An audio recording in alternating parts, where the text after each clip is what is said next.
patología vascular, hay patología inflamatoria. Dentro de la patología vascular tenemos los accidentes cerebrovasculares que pueden ser isquémicos o hemorrágicos. Dentro de la patología inflamatoria tenemos meningitis, encefalitis. Y creo que lo único que vamos a tocar, lo que vamos a tocar en esta clase son los tumores, las neoplasias del sistema nervioso. Vamos a ver que no es algo muy común. De todos los tumores malignos representan menos del 2%, o sea que de 100 tumores, 100 personas con cáncer, una o dos van a tener un tumor en el sistema nervioso. Y vamos a ver también que en el sistema nervioso hay diferentes tipos de células y que las células de Softé, que son las más abundantes, son las que tienen más comúnmente los tumores. Hay como 130 tumores. No vamos a estudiar, por supuesto, los 130 tumores. Vamos a estudiar 4 o 5 que son los más frecuentes. Y vamos a ver que algunos se presentan casi exclusivamente en niños y otros son exclusivos de los adultos. ¿Sí? La OMS tiene una clasificación rarísima, pero nosotros vamos a cortar esa clasificación. Según la célula de origen, tenemos los diferentes tipos de tumores y vamos a ver que pueden originarse o en las neuronas, que no es lo más común, o en las células de sostén, que si ustedes se acuerdan, las células de sostén o células de la glía del encéfalo eran el astrocito, el oligodendrocito, la microglia, el ependimocito o la célula ependimaria. Dependiendo de si se origina en una de esas células, tenemos los diferentes tipos de tumores. También se pueden originar en las meninges, que tienen 3 capas, que son la dura madre, y el madre aracnoides. Generalmente el aracnoide es la que origina este tumor, que es muy común, pero que es benigno. Se puede originar los vasos, se puede originar el linfocito y se puede originar en las células de Schwann. ¿Sí? Hay diferentes células de origen que dan diferentes tipos de tumores. Los tumores del sistema nervioso se dividen en 4 grados, dependiendo de si el tumor tiene pocas células y está bien delimitada, entonces va a ser un tumor OMS grado 1. Si es difuso, pero la celularidad es moderada, va a ser un OMS grado 2. Si es difuso, pero tiene algunos foquitos con células anaplásicas, va a ser OMS grado 3. Y si tiene necrosis o mucha anaplasia, va a ser OMS grado 4. Por supuesto, el OMS grado 1 tiene mucho mejor pronóstico, mejor comportamiento que un OMS grado 4. ¿Sí? Y vamos a empezar con los tumores que se originan de las células de la glía. Y ahí tenemos lo que se origina de los astrocitos, que son los astrocitomas, que son los más comunes de todos. Lo que se originan de los oligodendrocitos, que van a ser los oligodendrogliomas. Y los que se originan de las células ependimarias, que van a ser los tumores ependimarios o ependimomas. Y vamos a empezar con los astrocitomas. Los astrocitomas se dividen en 2 grupos: infiltrantes, que van a ser grado 2, grado 3 y grado 4, y el poco infiltrante grado 1, que es el que se ve en niños. ¿Sí? Entonces vamos a empezar con los infiltrantes. Vamos a ver el astrocitoma grado 1 de los niños. Los infiltrantes suelen ser masas que afectan principalmente los hemisferios cerebrales, pero también se pueden ver en el tronco y en el cerebelo. Son el 80% de todos los tumores primarios. Así que viene una persona con un tumor cerebral, lo primero que vamos a pensar es en un astrocitoma. ¿Sí? Y ahí vamos a ver cuál de los astrocitomas puede ser. Se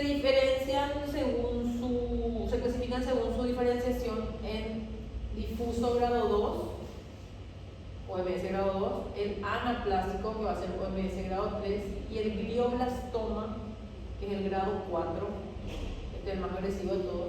Y este es uno de los exceptos que habíamos dado en pato 1, que terminaba en OMA, pero que era maligno. ¿Sí? Este es el peor de todos, el glioblastoma multiforme. ¿Sí? Es un astrocitoma grado 4. Vamos a empezar con el difuso grado 2. Fíjense, acá tenemos un hemisferio cerebral, acá tenemos otro. Si ustedes se fijan, tenemos una lesión que tiene bordes irregulares, límites difusos, coloración heterogénea. No se ve la sustancia gris y la sustancia blanca que se ve acá de la corteza, de los núcleos basales. Eso no se ve acá, se borra por el crecimiento de esta masa de color blanquecino que deforma, que fíjense cómo aplasta el ventrículo en esta parte, deforma, acá se pierde lo que son los núcleos basales, se pierde lo que es la corteza. la sustancia gris que rodea la circunvolución. Entonces se pierde por esta masa que tiene bordes irregulares, límite difuso, pero no tiene mucha necrosis. ¿Sí? Acá tenemos otra imagen, así se vería en la resonancia magnética nuestra lesión tumoral, que tiene una hipercaptación, puede haber hipercaptación del contraste, el borde difuso, el borroso, y en la macroscopía fíjense cómo desaparece esa sustancia gris y desaparece la anatomía normal de esta parte del hemisferio cerebral. ¿Sí? Hay un borramiento de los bordes y se expande, hay un crecimiento expansivo que expande esta parte del cerebro. Cuando miramos la microscopía, si ustedes se acuerdan de un cerebro normal, es más o menos un cerebro normal, no está tan normal. Teníamos las neuronas y teníamos los astrocitos. Acá hay un aumento del número de células. Fíjense, hay un montón de astrocitos que están llenando el espacio. Y acá se puede ver que tienen un núcleo un poquito más oscuro, más grande, el aumento del tamaño nuclear y la hipercelularidad. Normalmente cuando veíamos un cerebro, veíamos mucha sustancia rosada fibrilar y algunos núcleos. Era difícil encontrar el núcleo del oligodendrocito, el núcleo del trocito, en cambio acá está muy celular. ¿Sí? Y la transición entre el tejido tumoral y el tejido normal es un poco difícil de hacer, porque no hay tanta diferencia de tamaño entre el astrocito neoplásico y el astrocito normal. Después tenemos el grado 3 de OMS, que es el astrocitoma difuso. Fíjense, acá tenemos una masa de un color grisáceo que expande también el parénquima cerebral, se borra acá lo que eran las circunvoluciones y los surcos. Hay un borde borroso, los límites son borrosos, no está bien definido. Cuando miramos el microscopio, fíjense, hay mayor densidad celular, hay más núcleos, lo que vimos hace rato, y fíjense, tenemos mitosis, difuso o anaplásico, porque ya empieza la anaplasia, ya no es un núcleo oscurito como vimos hace rato, sino que la cromatina es más brumosa, y tenemos la presencia de estas mitosis, número de mitosis, algunas mitosis, bueno, esta es una mitosis rara, una mitosis normal. Voy a comparar otra vez con este que era casi un cerebro casi normal. Este era el difuso, el grado 2, que tiene muchas células. Creo que los núcleos son más o menos iguales, o sea, son todos puritos, muy parecidos. En cambio acá, en el grado 3, los núcleos son mucho más grandes. ¿Sí? Acá tenemos otra imagen, núcleos mucho más grandes. Cada vez hay más núcleo, menos citoplasma, y fíjense, hay mitosis raras, ¿sí? Algunas figuras mitóticas raras como esta que está acá arriba o esta. Y acá tenemos un número aumentado de mitosis. Fíjense cómo los núcleos son enormes, ya no me parece el núcleo chiquitito, oscurito, que parece un astrocitoma normal, ¿sí? Entonces la tipia es mucho más marcada en el grado 3 o astrocitoma difuso anaplásico. Y el grado 4, el que termina en OMA, pero que es maligno, que es el glioblastoma. Fíjense, el glioblastoma se caracteriza porque tiene bordes celulares muy difusos, tiene áreas de necrosis, y otra característica del glioblastoma es que puede cruzar al otro lado. Lo que vimos recién era en un hemisferio, era una masa en un hemisferio. El glioblastoma se caracteriza porque puede en la resonancia hacer una imagen como en mariposa, en alas de mariposa, porque puede ser bilateral. ¿Sí? Son tumores muy agresivos, crecimiento rápido, pésimo pronóstico. ¿Sí? Entonces, en la microscopía parece un anaplásico, pero tiene muchas áreas de necrosis, tiene muchas áreas de hemorragia. También tiene una proliferación vascular para nutrir este tumor. Y se pueden formar algo que se llaman pseudoempalizadas, células tumorales rodeando a la necrosis. Eso se ve solamente en el glioblastoma. ¿Sí? Acá tenemos otra imagen de un tumor que tiene mucha hemorragia, cosa que no veíamos en otros tumores. Fíjense, hay necrosis, hay hemorragia, y el tumor es grande, ocupa gran espacio en este hemisferio. Acá está la resonancia característica. En alas de mariposa se ve un refuerzo porque tiene una hipervascularización este tumor, y esto sería la macroscopía. Un tumor con áreas de hemorragia, que tiene bordes irregulares, difuso, y que compromete ambos hemisferios. Y esa es la característica de los tumores. Son tumores grandes, con hemorragia, y que pueden comprometer ambos hemisferios. A diferencia de los otros tumores que se están en uno de los hemisferios. ¿Sí? Tenemos otra imagen se ve la hemorragia y se ve áreas relandecidas de necrosis. También se ve áreas de necrosis y hemorragia. En la microscopía, fíjense los núcleos. Hay muchas más células que lo que vimos al principio, al principio, para que comparen. Acá había mucho material fibrilar y los núcleos. Acá ya no hay casi material fibrilar. Acá hay puro núcleo. Y esto que se ve en el centro puede ser área de necrosis. Fíjense cómo los núcleos se ponen en empatizada alrededor del área del tejido muerto. Mucha vascularización. Fíjense acá hay mucha celularidad. Los núcleos son enormes, ya no parecen astrocitos. Y esta es la empatizada característica. Este tejido muerto y los núcleos se ubican haciéndole como una empatizada alrededor, todo alrededor del área muerta. Entonces usted ve un área de necrosis con células que le rodean, esa es el glioblastoma. Porque el anaplásico no tiene esas áreas de necrosis. Las áreas de necrosis son características del glioblastoma, que es el OMS grado 4.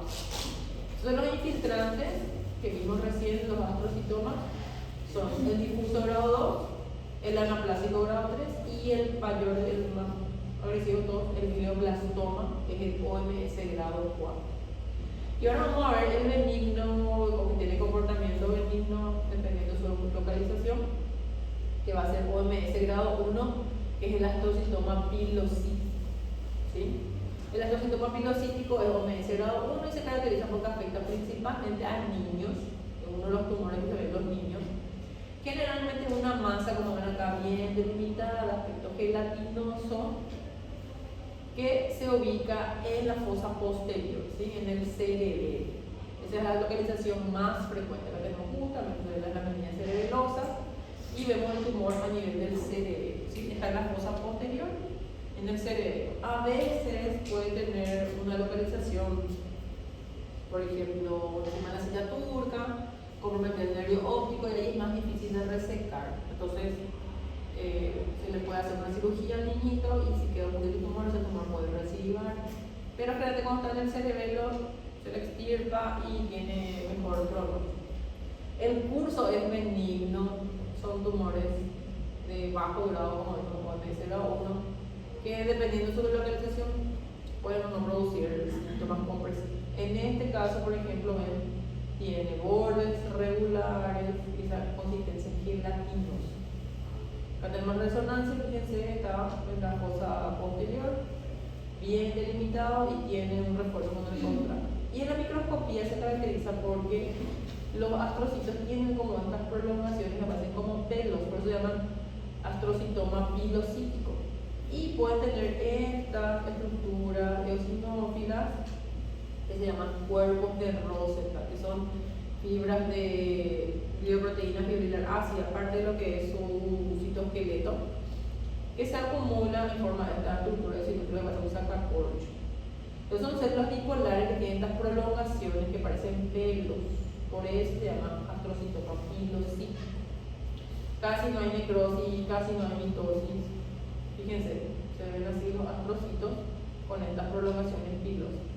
Y estas estructuras eosinófilas son los cuerpos de Rosenthal, que son características, fibras de Rosenthal, que son características del astrocitoma pilocítico o grado 1. Y si le hacemos una inmunohistoquímica, son positivas para la glioproteína o proteína glial fibrilar ácida. ¿Sí? Todos estos cuerpos que se ven acá eosinófilos son positivos para esa inmunohistoquímica. ¿Está bien? Entonces recuerden, se ve en la fosa posterior, afecta principalmente en niños, tiene un comportamiento benigno y en histología las prolongaciones hacen que parezcan pelos, por eso es pilocítico, y pueden presentar estas fibras de Rosenthal que son positivas para la glioproteína o proteína fibrilar glial ácida. Después tenemos el oligodendroglioma. El oligodendrocito es aquel que en el sistema nervioso central forma la vaina de mielina y en el sistema nervioso periférico es la célula de Schwann. ¿Sí? El oligodendrocito, cuando sufre esta transformación no clásica, da lugar al oligodendroglioma. Dijimos, de los tumores gliales, el 80%, 8 de cada 10 pacientes tienen un astrocitoma. ¿Sí? Los oligodendrogliomas representan entre el 5 al 15% de los tumores gliales. Se ven pacientes entre la cuarta y quinta década, pueden afectar, generalmente afectan los hemisferios cerebrales y están principalmente en la sustancia blanca. Fíjense, acá se ve otra vez la corteza cerebral, se ve la sustancia gris, la sustancia blanca, el núcleo basal, eso se borra en esta parte por un tumor que tiene borde irregular, difuso y que ensancha, que hace un crecimiento que como una cavidad rígida del cráneo, entonces lo que hace es aplanar todos los surcos, las involuciones y abombar hacia los ventrículos. Cuando miramos al microscopio vamos a ver que hay un montón de oligodendrocitos, que son estas células que tienen citoplasma con halo claro, están los vasitos sanguíneos. Toda esta población, cuando nosotros veíamos un cerebro normalmente, yo una vez que lo más parecido al cerebro, había que buscar un oligodendrocito en alguna parte, de acá, puede ser que haya uno. Era muy difícil de encontrarle, pero acá vemos que la población está formada exclusivamente por estas células, no todas iguales, están formando la masa neoplásica. Cuando tenemos mayor aumento, una población monótona, son todas iguales las células, tienen ese halo claro perinuclear y se clasifican en grado 2 de la OMS y si tienen anaplasia, grado 3. Estas células, los oligodendrocitos, nos recuerdan al huevo frito, ¿verdad? El núcleo sería la yema y el citoplasma, a lo claro, sería la clara del huevo, ¿sí? Entonces, estas células que parecen huevo frito son las del oligodendroglioma, ¿sí? Después tenemos las células de los ependimocitos, las células del epéndimo que tapizan todo lo que son los ventrículos, el canal ependimario y también el plexo coroideo para formar el líquido cefalorraquídeo. Pero lo que vamos a ver ahora son estas células, los ependimocitos, que se pueden transformar en tumores que se denominan ependimomas. Son tumores que crecen de manera lenta, generalmente crecen en los ventrículos o en el canal ependimario. Se puede ver en niños y jóvenes. Son mucho más frecuentes en el cuarto ventrículo, pueden producir hidrocefalia. Y en los adultos son tumores que afectan principalmente el canal ependimario de la médula espinal, ¿sí? Esos son tumores que vamos a ver que están ocupando, vamos a ver acá el cuarto ventrículo, acá el cerebelo, acá el tronco. Son tumores que crecen dentro de lo que es el canal ependimario o pueden crecer dentro del agujero ependimario en la médula. Y estos tumores, fíjense, pueden ocupar o el cuarto ventrículo o pueden ocupar también algunos de los ventrículos que están en los ventrículos laterales. Acá se ve el tumor. En la microscopía lo característico es esto, que se forman unas rosetas que rodean un vaso sanguíneo. Como no son rosetas verdaderas, se denominan pseudo-rosetas. Pero todas las células neoplásicas están alrededor de un vasito sanguíneo. Son un vasito, que son otro vasito, y alrededor se ubican las células neoplásicas formando lo que se conoce como pseudo-rosetas perivasculares. Eso es lo característico de este tumor. Vamos a ver otro tumor que forma rosetas verdaderas, pero este forma pseudo-rosetas, ¿sí? El ependimoma. Son células que se originan entonces de los ependimocitos que tapizan los ventrículos y los plexos coroidales. Estos son los tumores entonces de la glía, que son mucho más frecuentes que los tumores que se originan en las neuronas, ¿sí? Pero también tenemos tumores que se originan en las neuronas, que vamos a ver ahora. Que son los tumores neuronales, son súper raros, se ven principalmente en niños. La mayoría son de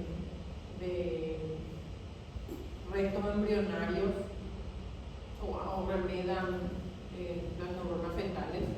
Puede estar el hemisferio en el cerebelo, que son tumores bien delimitados, suelen tener un buen pronóstico y se requiere estudio de inmunohistoquímica a veces para el diagnóstico, ¿verdad? Son positivos para sinaptofisina y para la enolasa neuronal en específico. Es decir, yo sospecho que es un tumor neuronal, le damos una tinción de inmunohistoquímica y es positivo.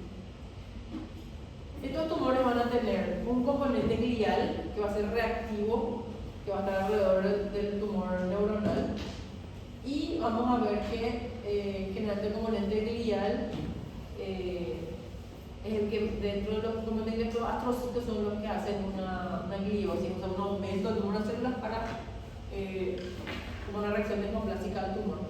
No vamos a tener fibrosis como tenemos, por ejemplo, que tiene un tumor de mama, un tumor de páncreas. ¿Por qué? Porque no hay tejido conjuntivo en el encéfalo. Ahí entonces no hay forma que tengamos fibrosis como tenemos en los otros tumores. Por el tumor de mama es una cosa blanca, con los bordes irregulares, firme, por la fibrosis. El tumor de páncreas lo mismo, era blanquecino, duro, firme, por la fibrosis y la reacción desmoplásica. Eso no existe en el cerebro, son todos blanditos los tumores, porque ahí no tenemos tejido conjuntivo, no tenemos fibroblastos. Generalmente tienen buen pronóstico, son OMS grado 1, las neuronas tienen diferentes tamaños, pueden ser neuronas binucleadas, la anaplasia es muy rara y podemos ver focos de calcificación, porque hay neuronas grandes con nucleolos evidentes, o que el núcleo se ubica en la periferia, o como estar binucleados, como se ve en esta neurona, por ejemplo. Son tumores muy raros, pero que tienen un comportamiento general de OMS grado 1. Fíjense los núcleos grandes. Acá tenemos una neurona por proliferación de la glía que le rodea. Acá tenemos otra neurona que tienen antígenos. Dentro de estos tumores tenemos el tumor que se llama meduloblastoma, que se ven en los niñitos. Entonces los niños tenían astrocitoma grado 1, que tiene buen pronóstico, y pueden tener este tumor que se llama meduloblastoma. Cuando es blasto, quiere decir que es algo medio embrionario, ¿sí? Y generalmente se ubican también en la fosa posterior. Así como cuando viene un niñito con un tumor cerebral, tiene un astrocitoma pilocístico o un meduloblastoma, a veces puede tener un ependimoma también. Y generalmente son tumores que asientan en la fosa posterior, ¿sí? Es un tumor neuroectodérmico indiferenciado, las células parecen muchísimo a esas células del neuroepitelio del embrioncito.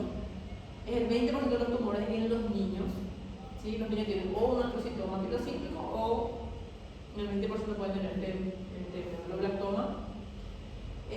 Cuando es en los adultos, generalmente están en alguno de los hemisferios localizados, no es muy frecuente en los adultos, más frecuente en los niños, y están en el cerebelo. Y se cree que se originan de las células madre que están en la capa granular del cerebelo. El cerebro tenía 3 capas en la corteza: molecular, las células de Purkinje y la granular. Se cree que de la granular se originan, o sea, las neuronas de la capa granular se originan este tumor, o son así chiquititas como la capa granular. Y hay un marcador como el 1067 que es de proliferación, que está muy elevado. Entonces vamos a ver en el cerebelo una masa de borde irregular en difuso que crece en esa fosa posterior, y en el microscopio fíjense estas células oscuritas que tienen puro núcleo que hace un citoplasma que recuerda a esas células oscuritas del neuroepitelio que veíamos en el embrión, ¿sí? Entonces se ubican generalmente en el cerebelo, y la población es de células muy densas, muy oscuras, que vamos a ver enseguida, que tienen mucha mitosis y que ellas forman las rosetas verdaderas, ¿sí? Que son células que emiten una prolongación hacia el centro, no están rodeando un vasito sanguíneo como estaban en el ependimoma, ¿sí? Vamos a hablar del ependimoma. El ependimoma eran pseudo rosetas y las células neoplásicas rodeaban un vasito. En este tumor, las células no rodean ningún vaso, sino que emiten prolongaciones, y estas son rosetas verdaderas y se llaman las rosetas de, acuérdense los merocitos, Overwright, ¿sí? Rosetas de Overwright. Estas son rosetas verdaderas, ¿sí? No son pseudo rosetas. Acá tenemos otra imagen, a menor aumento, fíjense cómo todo el tumorcito está formando rosetitas, y son rosetas verdaderas, ¿sí? Esta es la característica histológica del meduloblastoma, ¿sí? Un tumor neuronal que se ve en los niños principalmente. Después tenemos el tumor que por suerte es frecuente, es el más frecuente, y que es benigno, se origina en las meninges, principalmente en las aracnoides, y se caracteriza por un tumor que crece pero no infiltra. O sea, el paciente puede venir a consultar por un aumento de la presión intracraneal, se le hace un estudio de imagen y se ve un tumor que empuja pero que no infiltra, ¿sí? Un tumor benigno. Por suerte es el más frecuente del sistema nervioso. Es benigno, se ve en adultos, como les dije, se origina de la capa aracnoides, se puede localizar en cualquier lugar donde haya aracnoides. Puede ser esporádico, que es la forma más común, pero también puede ser dentro de la neurofibromatosis tipo 2, que es una enfermedad genética o de herencia familiar, o a veces puede ser heterogénico porque el paciente tuvo alguna neoplasia que se trató con radioterapia y esa radioterapia puede inducir la formación del meningio. Fíjense, acá está la tabla del cráneo. Y ahí vemos cómo de la largoide se originó una lesión que tiene bordes regulares, bien intensos, que no infiltra, empuja al parénquima cerebral. ¿Sí? El cerebro no sufre infiltración, es empujado por el tumor. ¿Sí? Claro, nosotros que en el meningioma, el tumor crece a partir de las meninges, empuja pero no infiltra. Se saca esto y después el cerebro se expande otra vez, donde estaba el tumor empujando. Puede tener esto, que son cuerpos de samoma, o puede tener esta forma que parece una forma medio epitelioide. Hay diferentes formas de meningioma. Esos cuerpos de samoma son característicos, y cuando tiene muchos cuerpos de samoma, que es una clasificación concéntrica en la variante samomatosa, puede haber una forma meningotelial, puede haber una forma fibromatosa, etc. Y se ven células fusiformes que proliferan con una disposición arrenolina. ¿Sí? Un tumor benigno, que tenemos una forma meningotelial, un tumor benigno de células que proliferan de forma arrenolina y que no infiltran el parénquima cerebral. ¿Sí? El tumor benigno más frecuente del sistema nervioso. Empuja, pero no infiltra. ¿Sí? También se caracteriza porque tiene numerosos desmosomas. ¿Sí? Hay muchos desmosomas, hay muchas uniones intercelulares y es un tumor benigno. Podemos tener algunas variantes atípicas, pero es muy raro. Y luego recordar que el cerebro también puede ser un sitio de metástasis, no es lo más común por la barrera hematoencefálica, pero puede ser un sitio de metástasis. ¿Sí? Vamos a ver que la mitad de todos los tumores malignos dentro del cráneo no son primarios, son metastásicos. ¿Cuáles son los que más hacen metástasis del encéfalo? Primerito está el cáncer de pulmón y después ya le sigue el cáncer de mama. ¿Sí? El cáncer de mama es un tumor maligno muy común a nivel mundial. Y el cáncer de pulmón también. El cáncer de pulmón es la primera causa de muerte por cáncer a nivel mundial. Y estos tumores generalmente en un estadio avanzado pueden hacer metástasis al encéfalo. El pulmón también hace metástasis a la suprarrenal, por ejemplo. O sea, al pulmón le gusta hacer metástasis en lugares raros. Y esos lugares son el suprarrenal y cerebro. Los carcinomas renales, algunos tumores intestinales también hacen metástasis al cerebro. El melanoma, que es un tumor super maligno, también hace metástasis al cerebro. Y algunos tumores de tiroides también pueden hacer metástasis al cerebro. Entonces nosotros vemos lesiones que a veces son múltiples, con áreas de necrosis central. Tenemos que sospechar que se trata de una metástasis. Por ejemplo, acá tenemos un tumor, acá tenemos el tejido cerebral y acá tenemos unas glándulas atípicas con mucha necrosis que están haciendo metástasis al cerebro. ¿Sí? Entonces recordar que en la mitad de los casos el paciente que se presenta con un tumor cerebral puede ser un tumor secundario o metastásico y no un tumor primario. Y recordar también de toda esa lista larga que vimos que los más frecuentes son los que se originan de la glía y no los que se originan de las neuronas. ¿Sí? Los que se originan de las neuronas son mucho más raros. Mucho más frecuente tener un tumor glial antes de tener un tumor neuronal. ¿Está bien? Entonces, para recordar, un tumor que crece en fosa posterior, que está bien delimitado, que tiene los atrocitos con unas prolongaciones que parecen pelos, que tienen esto, un cuerpo eosinófilo, medio espiralado, que se llaman fibras de Rosenthal, es un astrocitoma pilocístico, ¿sí? Que parecen pelos. Si yo veo que tengo muchos astrocitos más de lo normal, ¿sí? Un tumor acá más delimitado, borroso, muchos astrocitos, pero los núcleos son de oscuritos, más o menos iguales, este va a ser un astrocitoma difuso, ¿sí? El grado 2. Y si yo veo un tumor que tiene bordes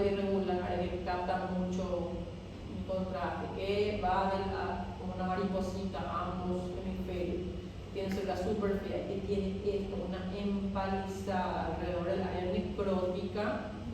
Estoy hablando del más feo de todo, que es el glioblastoma o astrocitoma grado 4. ¿Sí? El 4 nos dice que el glioblastoma es el más feo de todos. Si yo tengo un tumor que crece en un hemisferio, borrando parte de la sustancia blanca, y tiene estas células todas igualitas, que tienen un halo claro, pálido, un huevo frito, estoy hablando de un oligodendroglioma. Muy bien. Y si estoy con un tumor en fosa posterior, por acá está, fosa posterior, el cuarto ventricular, que tiene todas estas células súper oscuritas, parecen embrionarias, formando rosetas verdaderas, que son las rosetas de Pomeroy, estoy ante un tumor medulloblastoma, ¿sí? Y este que vimos ahora, que es el tumor benigno más frecuente, que se origina acá de la aracnoide, que tiene estas células, usos celulares arregoniadas, que puede tener mucho cuerpo de sarcoma, muy meningioma. Muy bien. Este no vimos, no estaba en la clase, pero es un tumor que se origina de las células de Schwann, que tienen así células superfusos celulares, y ustedes van a ver acá, bueno, que tienen una parte hipercelular y otra parte más sin células, ¿sí? Estos se llaman cuerpos de Verocay con B corta, y estas son zonas donde hay muchos núcleos Anthony A, donde hay pocos núcleos Anthony B, ¿sí? Entonces tiene zonas Anthony A, Anthony B, y el conjunto de estas estructuras se llaman cuerpos de Verocay. Generalmente crecen cerca del acústico, del nervio acústico, y se llaman schwannomas, ¿sí? Schwannomas, ¿sabes? Acá tenemos un tumor que crece hacia el área del nervio acústico en las células de Schwann, ¿sí? El que formaba la vaina de mielina en el sistema nervioso central era el oligodendrocito, y en el sistema nervioso periférico la célula de Schwann, formando schwannomas. ¿Está bien? Bueno, hasta ahí llegamos. A ver si estamos. A ver, esta Milka, esta Sebastián, esta Victoria, Ana Paula, Elizabeth, Arturo, Kiara, Tobías, Micaela,